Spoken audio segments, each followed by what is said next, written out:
কিয়ামতের দিনে কিয়ামত সংগঠিত হয়ে গেলে জান্নাতীরা জান্নাতে চলে যাবে, জাহান্নামীরা জাহান্নামে চলে যাবে। জান্নাতীরা যারা জান্নাতে চলে যাবে এদের জীবন ইটারনাল হয়ে গেল, চিরন্তন হয়ে গেল, আর এদের কোনো ডিমোশন নেই, এদের প্রমোশন আছে। জান্নাতে নিচু তবক থেকে উপরে তবকে যাবে, নিচু তলা জান্নাত থেকে উপরে তলা জান্নাতে যাবে। বাট জান্নাতীকে বার করে আর জাহান্নামে দেওয়া হবে না, জান্নাতীকে তার মর্যাদা থেকে নিচু নামানো হবে না। ভাই আমার, বন্ধু আমার, আল্লাহর বান্দা হাসান আল বসরি রাহমাতুল্লাহ আলাইহি বলেন, জান্নাতীরা জান্নাতে বসবে, আলোচনা করবে, একে অপরের সাথে তারা মিলিত হবে এবং কথা বলবে। কথা বলতে বলতে তারা বলবে, ফুলান ইবনে ফুলানাকে কোথায়, উমকে ছেলে উমুক কোথায়। দুনিয়াতে আমরা যারা একত্রিত হয়েছি, দুনিয়াতে যেমন আমরা বসেছি, আমরা যেমন চা দোকানে দিনের শেষে বন্ধু বান্ধবরা এসে স্কুল বন্ধু বান্ধবরা শেষ করে তারা তাদের একটা আখড়াতে বসে, যারা চাকরিজীবী তারা তাদের দিনের শেষে কাজ করে একটা জায়গায় এসে আড্ডা দেন, বয়স্ক লোকেরা তারা তাদের মতো করে সন্ধ্যাবেলা একটি চা দোকানে বসে আড্ডা দেন। এমন হয়তো আপনাদের এখানে না, হয় না?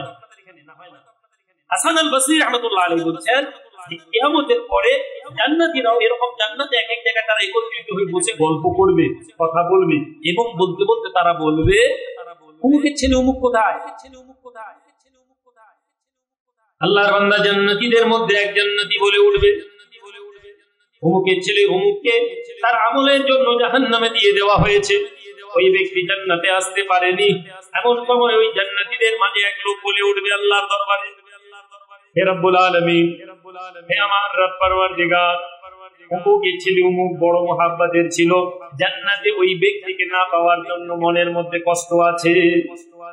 জান্নাতের মধ্যে ওই ব্যক্তি আমাদের বন্ধু ছিল, ওই ব্যক্তি আমার কাছের লোক ছিল, ওই লোক জান্নাতে না থাকার জন্য আমাদের মনের মধ্যে একটা হতাশা আসছে, কষ্ট আসছে। কিয়ামতের পরে জান্নাতীদের মনের মধ্যে কোনো কষ্ট দেওয়া হবে না, তাদের মধ্যে কোনো হতাশা থাকবে না। একমাত্র যারা জিকির কম করেছেন, অন্যান্য জান্নাতীদের বাগান দেখলে হাদিসের মধ্যে এসেছে এরকম একটা দুটো ক্ষেত্র ছাড়া জান্নাতীদের শুধু আনন্দ আর আনন্দ। সেখানে তারা বলবে আল্লাহ ওই লোককে পাচ্ছি না। আল্লাহ পাক বলবেন আজকে কোনো হতাশা নেই, যাকে পছন্দ তাকে জাহান্নাম থেকে বার করে জান্নাতে নিয়ে আসো। জাহান্নাম থেকে তাদেরকে বার করে নিয়ে আসা হবে, জাহান্নামীরা একত্রিত হবে। এই বিষয় কোরআনে হাদিসে এসেছে। শাস্তির মাঝে শাস্তি কিছুক্ষণের জন্য তুলনামূলক একটু কম মনে হবে, তখন তারা একত্রিত হবে এবং তারা আলোচনা করবে। তাদের মধ্যে একজন লোক বলে উঠবে, অমুকের ছেলে অমুককে আজকে জাহান্নাম থেকে মুক্তি দেওয়া হয়েছে, জান্নাতে নিয়ে যাও। আল্লাহর বান্দা, জাহান্নামীদের মধ্যে থেকে কেউ বলে উঠবে, অমুকের ছেলে অমুক কি, তার বাপ কি হাফেজ ছিল নাকি, তার পিতা কি হাফেজ নাকি, তার পিতা কি শহীদ নাকি? কেননা শহীদের পিতা তার বংশের লোককে জান্নাতে নিয়ে যাবে, হাফেজ তার বংশের লোককে জান্নাতে নিয়ে যাবে। বলা হবে না না, দুনিয়ার জমিনে তার কোনো শহীদ কেউ ছিল না, দুনিয়ার জমিনে তার কোনো হাফেজ কেউ ছিল না। বলা হবে দুনিয়াতে অমুক লোকের সঙ্গে সংস্পর্শ থাকার কারণে, অমুক লোককে মহাব্বত করার কারণে, অমুক লোককে ভালোবাসার কারণে আল্লাহ তাকে জান্নাতে দিয়েছেন।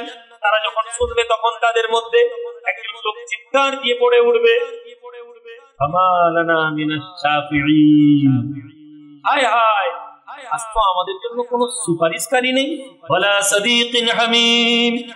এই পৃথিবীর লোকেরা, আল্লাহর কোরআন বলছে, তারা বলে উঠবে আজকে আমাদের জন্য কোনো সুপারিশকারী নেই এবং আমাদের জন্য কোনো ভালো বন্ধু নেই যারা আমাদের জন্য সুপারিশ করে আমাদেরকে জান্নাতে নিয়ে যাবে। আপনি কোরআনুল কারীমে এই আয়াতের দিকে লক্ষ্য করে দেখুন, কেউ বলছে কেউ কাউকে জান্নাতে নিয়ে যেতে পারবে না। যে বলছে আলহামদুলিল্লাহ, তার জন্য তার আকিদা, তার বিশ্বাস ছেড়ে দিন। আপনি কি বিশ্বাস রাখেন? আপনি কি বিশ্বাস রাখবেন? যদি আপনি মনে করেন যে আমি কাদিম জামানার হুজুরদের, আমি কাদিম জামানার রাস্তাকে, আমি পূর্ববর্তী সালাফদের রাস্তাকে অনুসরণ করব, জানতে চাই, অনুসরণ করারও দায়িত্ব নেই, শুধু জেনে যান এটাও একটা রাস্তা ছিল, এটাও একটা রাস্তা আছে, এই একটা রাস্তা কিয়ামত পর্যন্ত থাকবে। তার দিয়ে সুবহানাল্লাহ বলবেন না? রাস্তাটা কি? এটা হচ্ছে তরিকতের রাস্তা। সেটা হচ্ছে আল্লাহ ওয়ালাদের রাস্তা, সেটা হচ্ছে সালফে সালেহিনদের রাস্তা, সেটা হচ্ছে কুনু মা সাদিকিনের উপরে অবতীর্ণ যে মানুষ, তাদের রাস্তা। দয়ার নবী নূর নবী বসে আছেন, দয়ার নবী নূর নবী বসে আছেন। এমন সময় একজন লোক বলল, ইয়া রাসূলুল্লাহ, একজন লোককে ভালোবাসে, কিন্তু সে তাকে অপর লোক এইভাবে মহব্বত করতে পারে না। আল্লাহ নবী বললেন, যে যাকে মহব্বত করে সে তার সাথে কিয়ামতের দিনে থাকবে। এই কথা শোনার সঙ্গে সঙ্গে সাহাবীরা বলছেন, এত আনন্দিত হলাম আমরা, ঈমান আনার কারণে এত আনন্দিত হয়নি যখন রাসূলুল্লাহ এই কথা বললেন যে তারা যাদেরকে মহব্বত করে তাদের সাথে তারা কিয়ামতে থাকবে। জোরে বলবেন না? শোনেন ভাই, আবার বলেন, যুক্তি দিয়ে নিজেকে শ্রেষ্ঠ প্রমাণ করার জন্য ওয়াজ করছি। ঠান্ডা মাথায় মনে করেন, ঠান্ডা মাথায় প্রশ্ন তুলেন, ঠান্ডা মাথায় নিজের বিবেককে প্রশ্ন করেন যে ঈমান আনার থেকে আনন্দের আর কিছু হতে পারে বলে মনে হয় ইয়াতে কিছু নেই, এটাই আমরা মনে করছি। অথচ সাহাবাদের আকীদা, সাহাবাদের বিশ্বাস, যখন তাদেরকে কথা বলা হলো যে দুনিয়াতে যে যাকে মহব্বত করবে কিয়ামতের দিনে তারা সেখানে থাকবে, সাহাবারা ঈমান আনার থেকেও এই কথার উপরে বেশি খুশি হয়েছে। আকীদা বলতে কি বুঝলেন আপনি? আকীদা বলতে কি বুঝলেন? কি বুঝাতে চাইলেন? আকীদা মানে কি? আকীদা মানে নিজের মতন করে কোনো কথা বলা নয়। আকীদা হচ্ছে সাহাবারা যা বিশ্বাস করেছিলেন তার উপর নিজেকে প্রতিষ্ঠিত করা। আর সাহাবাদের এই কথা ইমাম মালিক রাহমাতুল্লাহ আলাইহি এই কথা নিয়ে এসেছেন, আপনি এই কথা মানতে চাচ্ছেন না।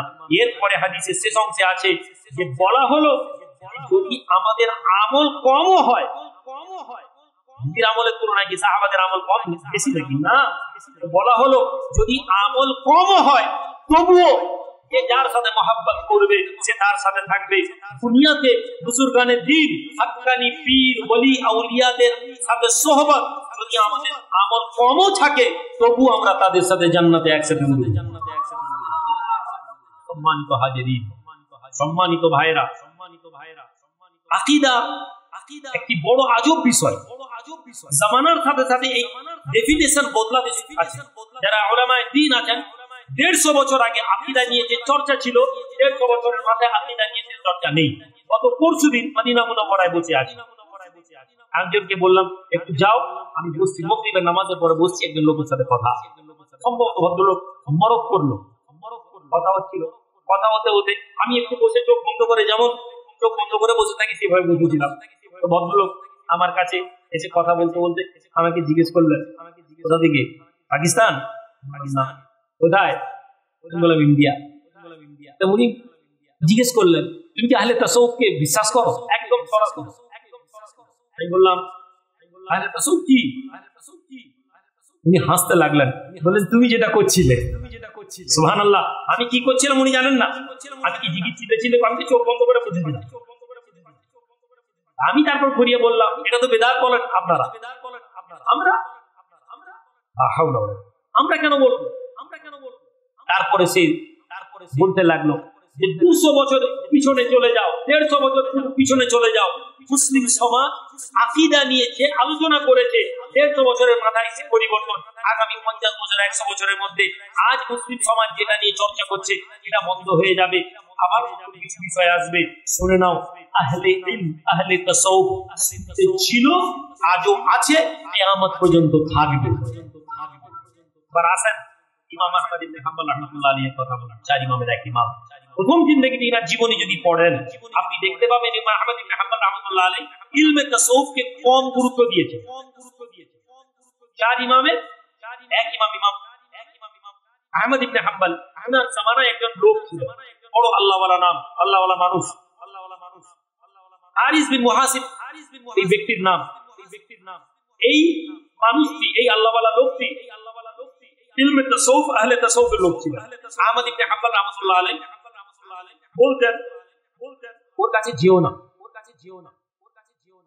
ঝগড়া যদি আল্লাহর সন্তুষ্টির জন্য হয় অসুবিধা নেই, ঝগড়া যদি কোনো মানুষকে ছোট করার জন্য হয় তাহলে অসুবিধা আছে, ঝগড়া যদি কোনো মানুষকে কোনো নিজের ভাবনাকে প্রতিষ্ঠিত করার উদ্দেশ্য হয় অসুবিধা আছে, ঝগড়া যদি আল্লাহর দ্বীনকে নিজের বোঝের উপরে বলার জন্য হয় তাহলে ঠিক আছে।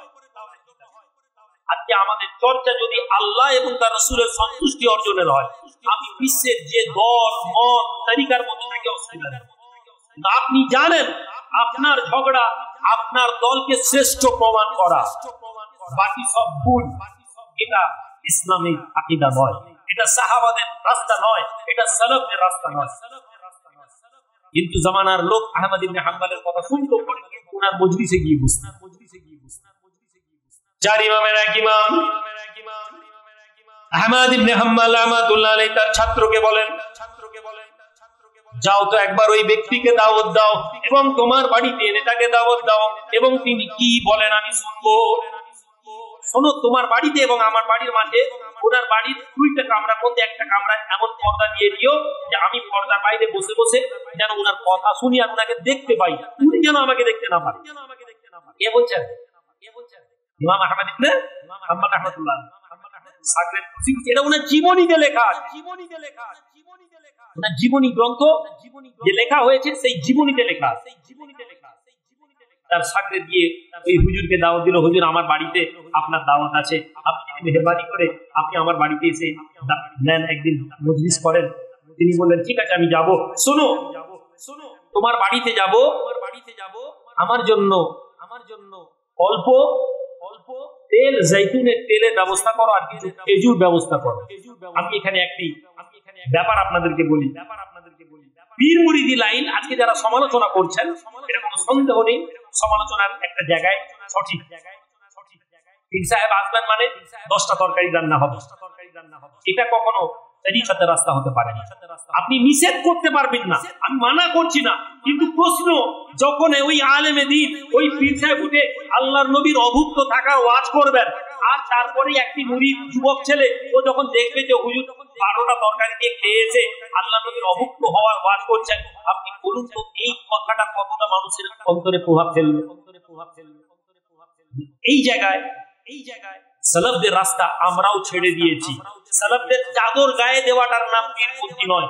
নিজেকে পীরপন্থী বলার মধ্যে পীরপন্থী নেই, তরিকতপন্থী বলার মধ্যে তরিকতপন্থী নেই, তরিকতপন্থী বলার মধ্যে সালাফদের রাস্তাকে আঁকড়ে ধরার নাম তরিকতপন্থী। আজকে আমরা সেই রাস্তায় নেই। জিকিরের মজলিসে আমাদের মুরিদরা বসে না।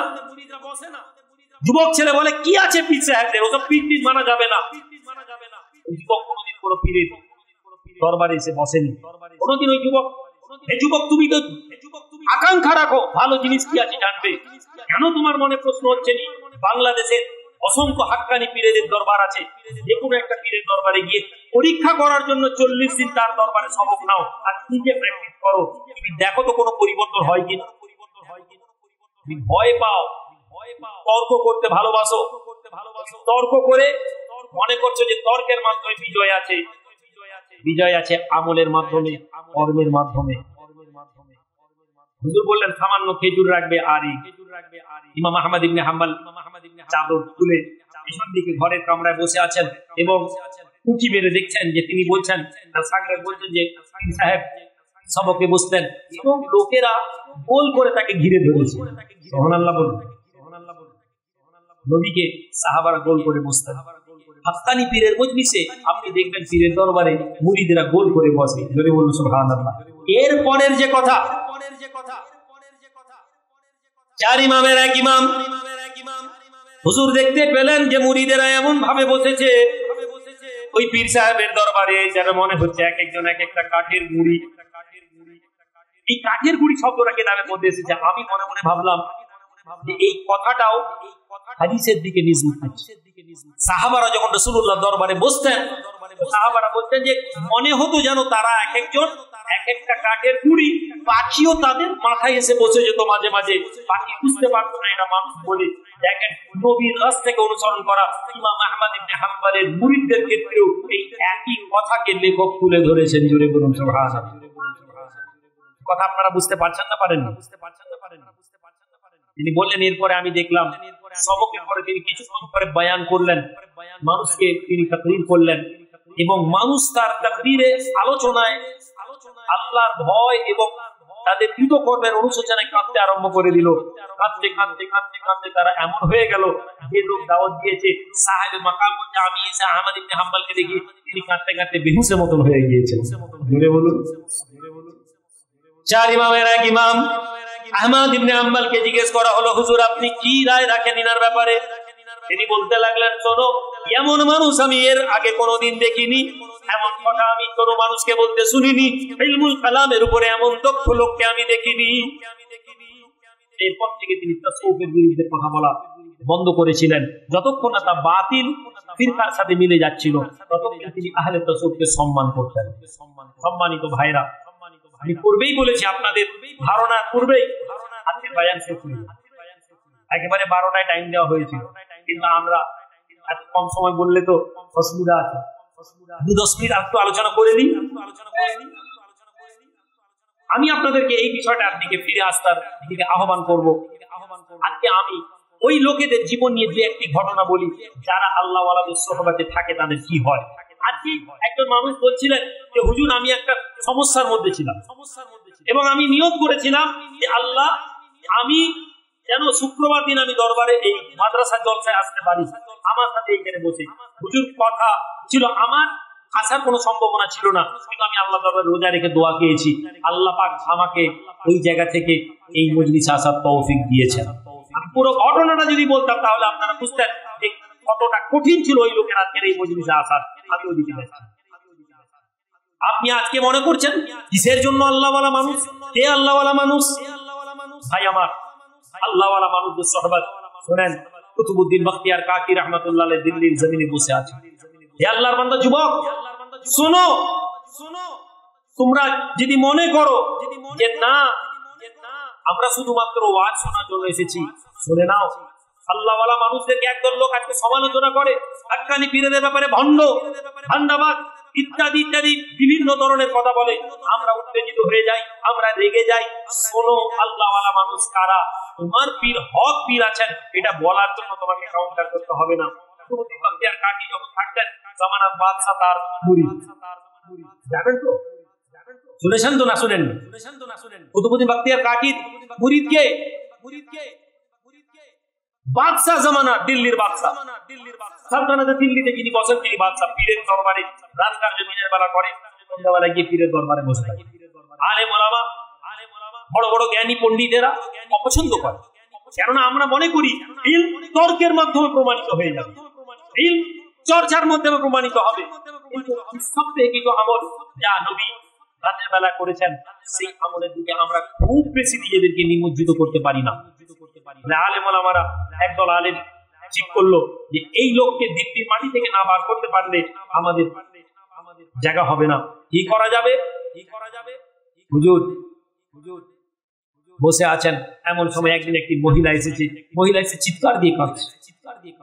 জামানার বাদশা প্রশ্ন করেন, কি ব্যাপার মেয়ে, তুমি কাঁদো কেন? হুজুর আমার উপরে এমন জুলুম হয়েছে, এমন অত্যাচার হয়েছে যা আমি বর্ণনা করতে পারবো না। কি যন্ত্রণা, কি কষ্ট। হুজুর একজন লোক আমার সাথে খারাপ কাজ করেছে, बदकारी किया है मुझसे मेरे साथ, बदफैली किया गया है मेरे साथ, और मैं ये डरती हूँ कि मुझे इंसाफ ना मिले। बादशाह, मुझे इस बात की डर है कि मुझे इंसाफ नहीं मिलेगा। और आपने फरमाया कि कहो, सरजमीन दहली पे मैं बैठा हूँ, कौन सा चीज है जो मुझे रोकेगा? जरूर तुम्हें इंसाफ मिलेगा। बताओ वो शख्स के नाम जिसने तुम्हारे साथ ये काम किया। বলো আমার সাথে ওই মেয়ে কে যে তোমার সাথে খারাপ কাজ করেছে? তুমি আবার বলছে, হুজুর আমার ভয় হচ্ছে, আমি যদি তার নাম বলি আপনি আমার উপরই অত্যাচার শুরু করবেন। বলা হলো, হুজুর আপনার পীর সাহেব আমার সাথে খারাপ কাজ করেছে। নাউজুবিল্লাহ বলবেন।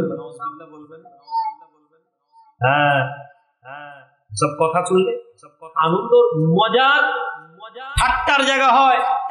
এই কথা দিয়ে সমালোচনার মজার জায়গা হয়। আমি যখন পুরো কথাটা বলবো তখন আর আপনাকে এই কথার মধ্যে ঠাট্টা হবে নি। এই কথা বললে একজন বক্তা এমন পীর সাহেব তার ক্যারেক্টারের উপর আঙুল দিলেন। বাদশার মুখ সঙ্গে সঙ্গে কালো হয়ে গেল, নিঃশব্দ হয়ে গেলেন। ইন্নালিল্লাহি ওয়া ইন্না ইলাইহি রাজিউন। একই কথা বলছে। বাদশার পাশে ওই আলেমটা কাজী, তুমি এত বড় কথা বলছো? কে আছে? প্রমাণ আছে? কি প্রমাণ আছে? কে প্রমাণ? প্রমাণ নিয়ে এসো। ওরে একটি বাচ্চা নিয়ে 4 জন লোক হাজির। হুজুর, এরা আমার সাক্ষী। বাদশা বলছে, এই ঠিকঠাক ভাবে কথা বলবে, না হলে তোমাদেরকে হত্যা করে দিব। বলে ওই লোক বলছে, হুজুর আপনি যদি অনুমতি দেন বলবো। বলো। জি আমরা দেখেছি। কিভাবে দেখলে? বাদশা রাতের অন্ধকারে এই মানুষকে বার করে দেওয়া হতো। হুজুর এই পীর সাহেব আপনার মানুষদেরকে বার করে দিলেন খানকা থেকে তাহাজ্জুদের নামে, এবং ঘরের পিছন দিক দিয়ে এই মহিলা ঢুকতো এবং আমরা দেখতাম, এবং পরে আবার ফজর হওয়ার আগে মেয়েটি বেরিয়ে যেত। এভাবে বহুদিন ধরে আমরা এই কাজ করতে দেখেছি, একবার আধবার না। আচ্ছা তো বাদশাহ খবর গেল পীরের দরবারে। তখন কুতুবউদ্দিন বখতিয়ার কাকি বয়স হয়ে গেছে। এই কথা শুনলেন যখন আসমানের দিকে তাকিয়ে বলেন, আল্লাহ কি कैसा इम्तिहान है, আল্লাহ মা সাবিরিন। সবর করা মুসলমানদের একটি বড় ঈমানী বিষয়। আয় হায় চেঁচামেচি, এই 4টা মুরিদ তো পাঠাবো, ধরে নিয়ে আয়। আচ্ছা নিজের মুরিদ তো, তখন জজ আপনার কন্ট্রোলে, পুলিশ আপনার কন্ট্রোলে, উকিল আপনার কন্ট্রোলে, আপনি আইন দিয়ে খেলা করতে পারেন। জামানার বাদশা যার মুরিদ, তিনি বলতে পারতেন না আমি কি যাবো, কে ধরে নিয়ে কি করতে পারবি। আসমানের দিকে তাকিয়ে আল্লাহ এটা কি ইমতিহানে আমাকে ফেললেন। হাঁটতে লাগলেন। যেই বাদশা গেছেন, দাঁড়িয়ে পড়েছেন বাদশা, দিল্লির বাদশা বলছেন, বসে যাও কুতুবউদ্দিন, আজ मैं यहाँ पे মুসলিম बनके आया हूँ। আমার উপরে জুলুম হয়েছে, আমার উপরে আমাকে অপরাধী আমার বিরুদ্ধে অভিযোগ এনেছেন। আমি আজকে বিচারের জায়গায় বুঝতে পারি না, আজকে আমি তোমার পীর হয়ে আসেনি, ইনসাফ করো। বাদশা কাঁদতে আরম্ভ, হুজুর কি ইনসাফ করো আপনি বলেন। বলেন আমাকে একটু সময় দাও, একটা দিন টাইম দেওয়া যাবে, কালকে বুঝি। রাতের বেলা অন্ধকারে হুজুর কাঁদেন, তাহাজ্জুদের নামাজ পড়েন, আল্লাহর দরবারে হাত তোলেন আর বলেন, আল্লাহ রব্বি ये कौन सा इम्तिहान है, ऐ मेरे रब मैं नहीं जानता कि तू क्या चाहता है, लेकिन ये तो सच है कि मैं इस काबिल का नहीं हूँ कि मैं ये बर्दाश्त कर लूं। ऐ আমার রব আমি বড় অসহায়, এমন একটি অভিযোগ যে আমার সহ্য করা বড় কষ্ট। যদি আপনি আমাকে ইমতিহানে ফেলেন, আয় আল্লাহ আমি আপনার দরবারে আশা রাখছি আপনি আমাকে সাহায্য করবেন। সুবহানাল্লাহ বলবেন না? জুলুম হয়েছে, মিথ্যা অপবাদ দিয়েছে, আপনার উপরে অন্যায় হয়েছে, সরাসরি রবের দিকে চলে যান। আপ দেখছেন পীর হযরত খাজা নিজাম মুঈনুদ্দিন চিশতি আজমেরি রাহমাতুল্লাহ আলাইহি। ইয়া হুয়া কুতুবউদ্দিন, কি হলো? ভাবছেন খাদের মধ্যে, হুজুর আমার বিরুদ্ধে এরকম অভিযোগ এসেছে। আচ্ছা ঠিক আছে, যাও চলে যাও, বাদশার কাছে টাইম নিয়ে নাও, আমি আসছি দিল্লির জমিনে। বলা যাবে পীর আর মুরিদ, হে আল্লাহর বান্দা, কিসের মুরিদ আর কিসের পীর? নজরানা দিলে আমি বড় পীর, তুমি বড় লোক হলে তুমি মনে করছো যে হুজুরকে নজরানা দিলে। পায়েন না, কষ্ট নিয়েন না। হাকিকতে আজকে পীর এবং মুরিদের জায়গা যদি দেখতে হয়, চালুনি দিয়ে ছালতে যেমন ছেড়ে দিলে যেমন বালি চালা হয়ে বেরিয়ে যায়, সেভাবে বেরিয়ে যাবে। হাক্কানি পীরের দরবারকে খুঁজে পাওয়া মুশকিল। হ্যাঁ, পীর আর মুরিদের কথা আজকে বলে যাব। কে জানে আগের বছর এখানে আপনি কি আসবেন, কে জানে আগের বছর আপনি এখানে বসবেন কি বলবেন। শুনে নেন পীর আর মুরিদ কি। পরের দিন বাদশাকে গেছেন, বাদশাকে বলছেন যে আমাকে 3 দিন সময় দাও, আমি এখানেই থাকবো, আমাকে একটা ঘরে দিয়ে দাও। 3 দিন আমার বিচার করার পরে বাদশা আলেমরা কাজীরা বলতে লাগলো, 3 দিন কিসের জন্য সময়? বললেন যে আমি আমার পীরকে খাব দেখেছি, এমনি আসছেন। কাজী বলতে লাগলো বাদশাকে, বাদশা শরঈ দলিল না, এটা কোন, এটা শরীয়তের কোনো দলিল না, শরীয়তের উপর ইসলাম প্রতিষ্ঠিত, এসব কথা বললে মানুষ অসন্তুষ্ট হবে। আপনার সালতানাতের বিরুদ্ধে, বাদশাকে তো পাওয়ার নিয়ে কথা না, আপনার সালতানাতের বিরুদ্ধে এই বিষয়টা হবে। বাদশা কাজীকে বললেন তুমি একটাও কথা বলবে না, 3 দিন টাইম চেয়েছে। মুরিদ না মুরিদ, সেও তো জানতো রে বাবা কোথাও না কোথাও একটা ভুল আছে, কি আছে খোঁজার দরকার। 3য় দিন আসরের পরে যখন উনি বসেছেন, বসার পরে দাঁড়িয়ে আছেন, এমন সময় বিচার আসতে গেছে।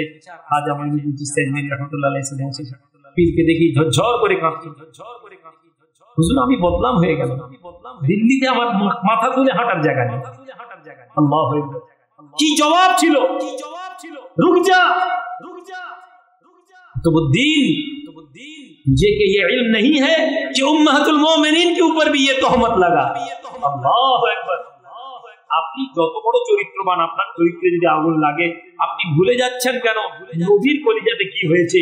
নবীর দুশমনেরা নবীর উপর আগুন তুলতে পারেনি, নবীকে কষ্ট দেওয়ার জন্য নবীর পরিবারকে, পাক পবিত্র পরিবারের দিকে আগুন তুলে। তাহলে আপনি বলছেন কেন কুতুবুদ্দিন কে একটু ভুল গেয়া?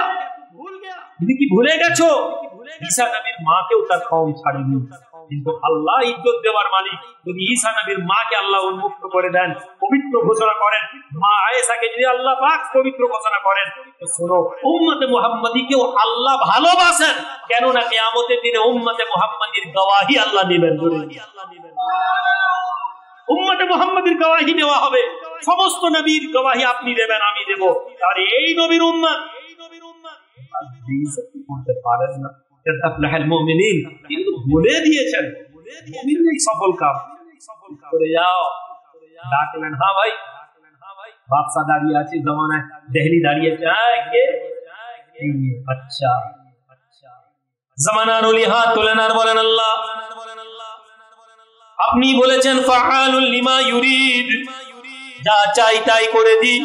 এই আল্লাহ আপনি ঈসা নবীর মুখ থেকে কথা বলিয়েছেন, এই আল্লাহ আপনি যা চেয়েছেন তাই হয়েছে। এই আল্লাহ আপনার গোলাম আজকে বিপদে এসেছে, যদি আপনি চান মাওলা তাহলে এই ব্যক্তিকে আপনি প্রমাণ করে দেবেন।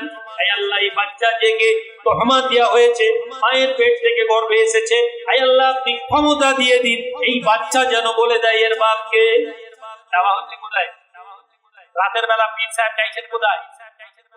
পীরের পীর চাইছে কোথায়? আপনি আমি চাই কোথায়? যে আল্লাহর কাছে চাই। আপনি আমার একটা অংশ মাজারে গিয়ে চাইছেন, মাজার জিয়ারতের জন্য, মাজার গিয়ে ছেলে যাওয়ার জন্য। যদি কেউ মাজারের বিরুদ্ধে এটা বলে, আপনার রাগ করা যাবে না। সে যদি অপমান করে, অপবাদ দিয়ে কথা বলে, তার হিসাব তাকে দুনিয়াতে পেয়ে যেতে হবে। কিন্তু কথাটা সে ঠিক বলেছে।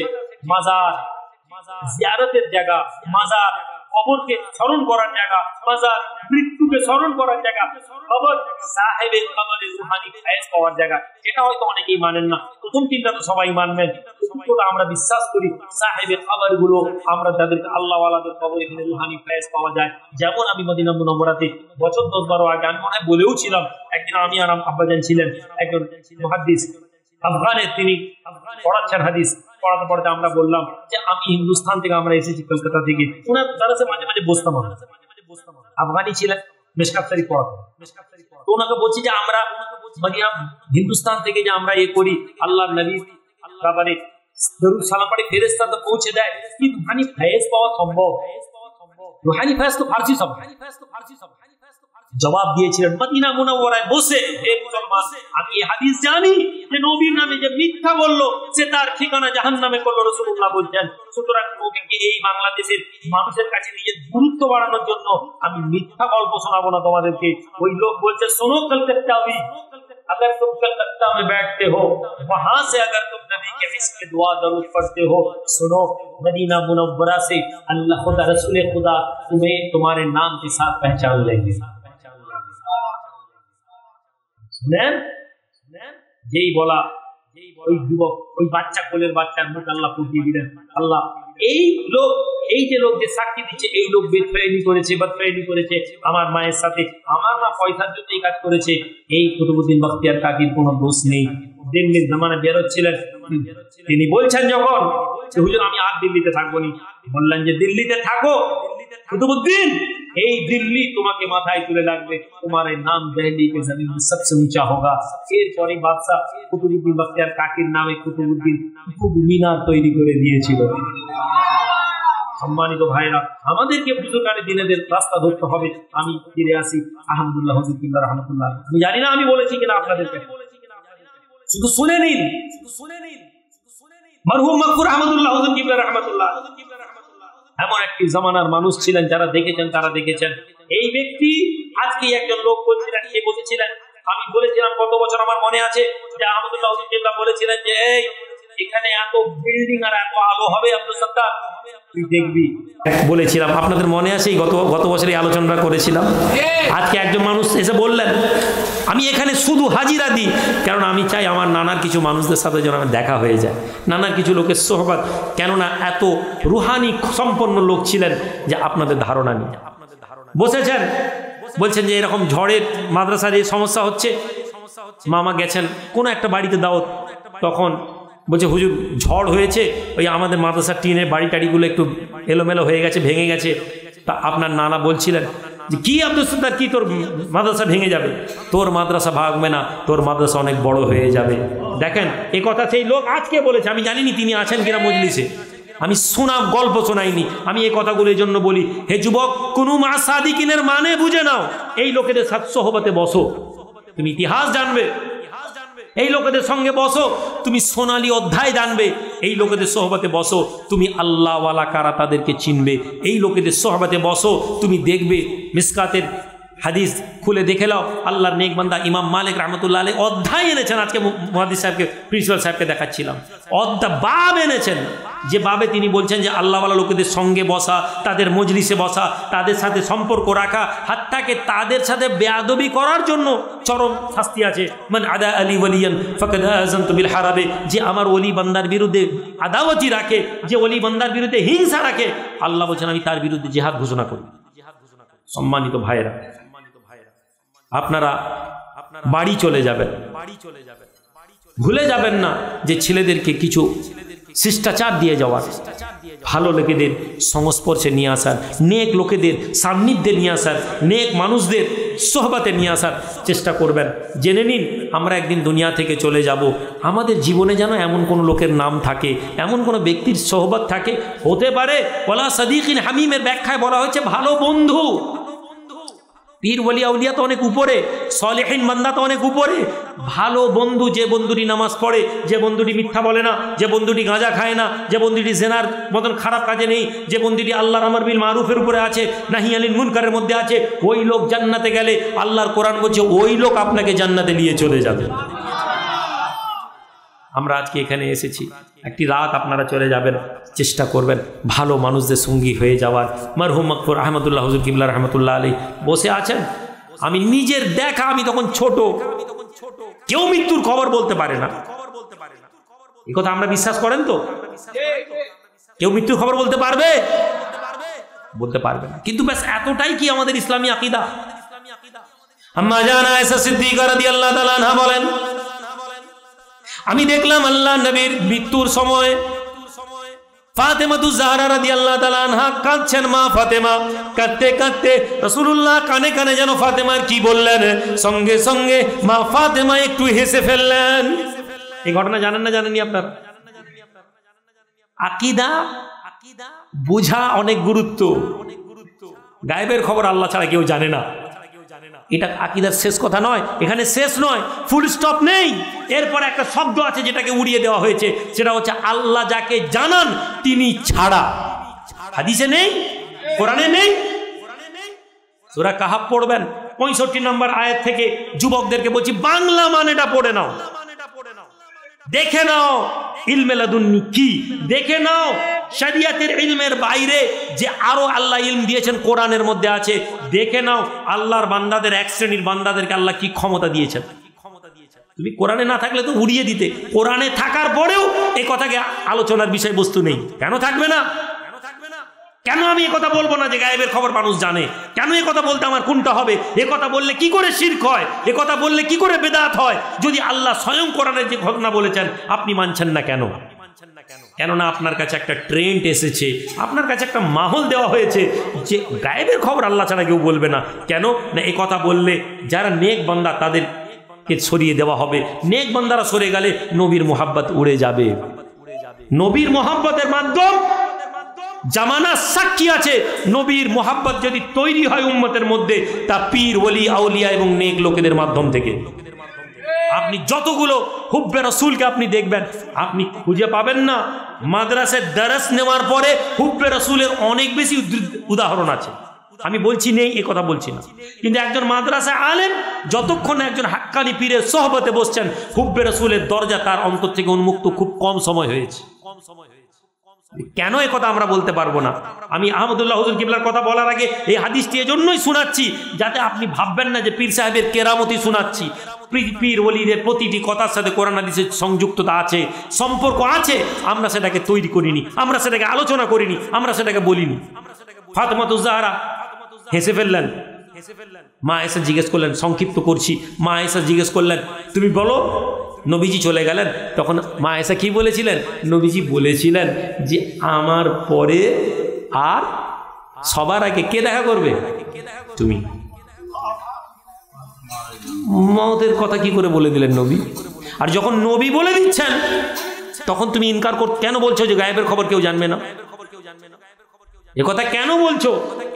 ওসমান ইবনে আফফান রাদিয়াল্লাহু তাআলা আনহু জীবনে কোনোদিন পায়জামা পরেননি, মৃত্যুর রাতে পায়জামা পরছেন। পড়তে পড়তে বিবি বলছেন কি ব্যাপার আপনি পায়জামা পরছেন? বলছেন জানো আমার মনে হচ্ছে আজ রাতে আমি মারা যাব। কেন মনে হলো? তাহলে শুনে নেন, আহমদুল্লাহ হুজুরকে এই বিষয়ে চর্চা করার আলোচনার বিষয় নেই। আমি যুক্তি দিয়ে নিজেকে সঠিক না, আমি শুধু জানিয়ে দিচ্ছি। আমাদের ছেলেরাও মাঝে মাঝে বলে হুজুর কি করে জেনে নিল, ওসব গল্প। আহমদুল্লাহ হুজুর কিবলা আমার বাড়িতে দাঁড়িয়ে আছেন, বসে আছেন। আমি সকালবেলা ওনার গ্যাসের সমস্যা ছিল, আম্মাজান ভুসির শরবত করে দিয়েছেন, নিয়ে খাওয়াচ্ছে। ওনার একটি ভাইয়ের আব্দুর রহমান, কাজী আব্দুর রহমানের জামাই সৈয়দ আব্দুল করিম সাহেব, উনিও ইন্তেকাল করেছেন, দাঁড়িয়েছেন এরকম হাত দিয়ে। আমার মনে আছে আমি দৃশ্যটা দেখতে পাই। তখন আমার বয়স কত? 7 বছর হবে।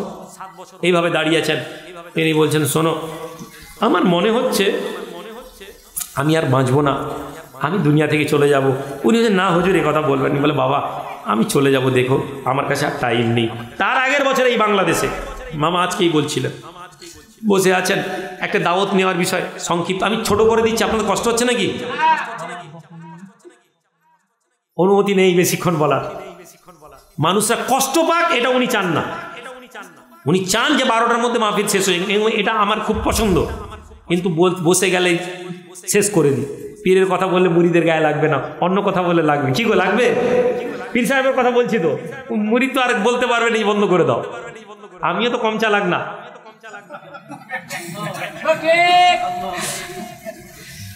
তো উনি বলছেন, আজকে ওনার মুখ থেকেই শোনা কথা বললাম। দাওয়াতে এসছেন, বলছেন শোন আগে রাহা খরচ টুকটাক নেওয়া হতো। বললেন শোন, বলে হুজুর দাওয়াত না হবে না। না হুজুর নিতেই হবে, মাদ্রাসা একটা কোন জায়গার। শোন দাওয়াত নিবি, পয়সাটা একদম নিবি নি, পয়সাটা নিবি না। বলে বেরিয়ে যাচ্ছেন, আবার গাড়ি থেকে নেমে বললেন আব্দুল সাত্তার পয়সা নিবি না। তখনই আমি বুঝলাম, উনি বলছেন তখনই আমি বুঝলাম হুজুর আর আসবেন না। ওই বছর বাংলাদেশে শেষ বছর আমিও এসেছিলাম, হুজুর আমাকে নিয়ে এসেছিলেন, আম্মাজানকে নিয়ে এসেছিলেন। তিনি বলছেন শোনো বাবা আমার মনে হয় আগামী বছর আর আমার সফর হবে না। আমি খাজা মঈনুদ্দিন চিশতি আজমেরিকে দেখলাম, আজমেরি হুজুর আমাকে একটা জুব্বা দিচ্ছেন, আহমদুল্লাহ তাড়াতাড়ি জুব্বাটা পরে চলে এসো। বাবা আমার সময় হয়ে গেছে, আমার কাছে আর সময় নেই। ভাই এই ঘটনাগুলো এই জন্য শোনাচ্ছি, এই মানুষদের হাতে গড়া এই লোকেরা, আমরা এদের পিছনে আসি। আপনারা মোটামুটি এখন অনেকেই ফেসবুক থেকে আমাকে জানেন, বিশ্বাস করুন ওয়াচ করার জন্য বাংলাদেশে আসি না। দেশে ডায়েরি লুকানো আছে, সময় দিতে পারি না। কিন্তু আমি বাংলাদেশকে এই জন্য আসি, এখানে হুজুর এসেছেন, আমার আব্বাজান এসেছেন।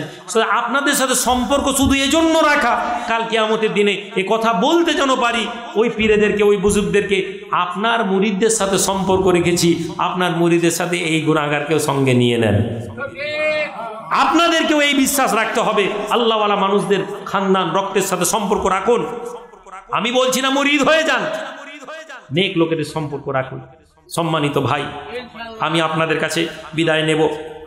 ছোট করে মামার একটা কিতাব আছে, ওই কিতাবটি আমি বলছিলাম যে বহু মানুষ মোহাব্বতের লোক আছে, আমি কিছু দিয়ে দিই। উনি বললেন এবং ওনার বড় সাহেব যেটা বললেন, না ভাইজান লাগবে না, আপনি এ করে দিন। আমি ওই কিতাবটা আপনারা পড়বেন। এই কিতাবের মূল্যটা, অধিকাংশ মূল্যটা এখানে এতিমখানায় চলে যায়। এই মানুষটা সারা জীবন কোরবান করে দিয়েছেন, আপনারা জানেন। আমি প্রায় জায়গায় বাংলাদেশে বলি, ইন্ডিয়াতে বলি, এমন কাজ করুন যে কাজ আপনাকে স্মরণ করিয়ে দিবে। নিগাহ মর্দ মুমিনোं से बदल जाती है तकदीरें, তকদির বদলে যাবে এবং আল্লাহকে যদি পেতে চান, আগর তু খাহি হাম নসিনি বা খুদা রু নসি অন্দর হুজুরে আউলিয়া, যদি তুমি আল্লাহকে পেতে যাও, আল্লাহওয়ালাদের সোহবতে এসে যাও, আল্লাহওয়ালাদের সান্নিধ্যে এসে যাও। আমার ভাই, আমরা আপনাদের কাছে বিদায় নেব। চেষ্টা করবেন দরুদ শরীফের আমল করার। দরুদের নজরানা আল্লাহর নবীর মোহাব্বত বাড়িয়ে দিবে, আপনার অন্তরকে উন্মুক্ত করে দিবে। দরুদ ইব্রাহিম শ্রেষ্ঠ দরুদ। এছাড়াও তরিকাতে দরুদ আপনারা আসবেন, কিছু না এসে প্রথমে তো তাড়িয়ে দিবেন, মিলিয়ে নেবেন, যখন হবেনি পরে। যুবক ছেলে তোমাদেরকে বলছি, এসে যাও, হুজুর একটু আমল দেন, দরুদের আমল করো, দরুদ শরীফ পড়ো, কাদেরিয়া তরিকা, চিস্তিয়া তরিকা, নকশবন্দিয়া তরিকা, লম্বা আলোচনা। আজকে ভেবেছিলাম কিন্তু আমার শরীর এত অসুস্থ, এই জন্য আমি আলোচনা লম্বা করতে পারলাম না। আল্লাহ যদি নিয়ে আসায় কোনো দিন আলোচনা হয়তো হবে। আর না হলে স্মরণ রাখবেন, তরিকতের দরুদগুলো পড়েন।